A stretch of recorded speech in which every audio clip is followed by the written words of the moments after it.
Pemirsa, pemberlakuan iuran tapera sebagaimana diatur dalam peraturan pemerintah PP nomor 21 tahun 2024 tentang perubahan atas PP nomor 25 tahun 2020 tentang penyelenggaraan tabungan perumahan rakyat tapera dilakukan penolakan oleh Asosiasi Pengusaha Indonesia APindo.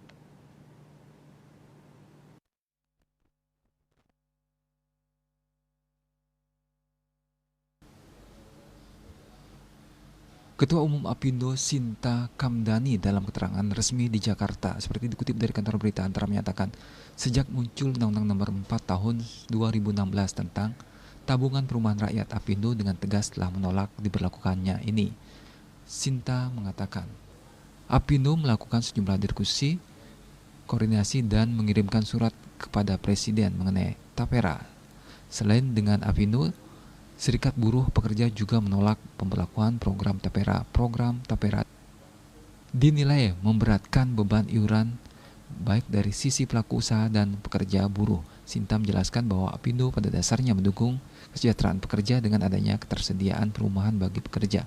Namun ia menilai PP yang baru disahkan pada 20 Mei 2024 itu menduplikasi atas program sebelumnya, yaitu manfaat layanan tambahan MLT perumahan pekerja bagi peserta program jaminan hari tua JHT BP Jam Sostek. APindo menilai aturan tapera terbaru semakin menambah beban baru baik untuk pemberi kerja maupun pekerja. Bali Pos melaporkan.